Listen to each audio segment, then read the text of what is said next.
Tous les voyants sont au rouge en ce qui concerne l'eau à Mayotte, malgré une pluviométrie importante, plus de 1500 mm par an. Il existe des situations de pénurie dues entre autres à la faible production des nappes phréatiques, à la déforestation et à l'urbanisation qui appauvrissent les sols. L'eau est également difficile d'accès dans un territoire où 90% de la population vit sous le seuil de pauvreté. 31,5% des ménages n'ont pas accès à l'eau courante.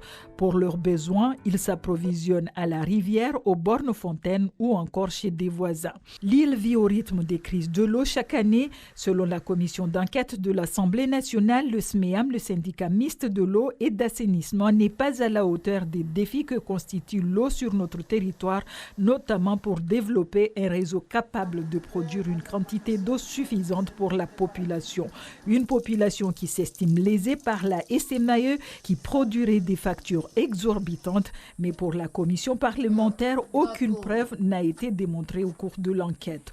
Autre défi, selon le rapport L'assainissement, les prix élevés de raccordement sont dissuasifs. Seulement 18% des ménages sont connectés. Le gouffre financier laissé par la précédente équipe revient dans le rapport, un déficit de 35 millions d'euros qui laisse peu de marge de manœuvre à la nouvelle équipe, une dette partiellement épongée par le conseil départemental avec l'octroi d'une enveloppe de 15 millions d'euros qui ont servi à payer les sommes dues aux entreprises locales.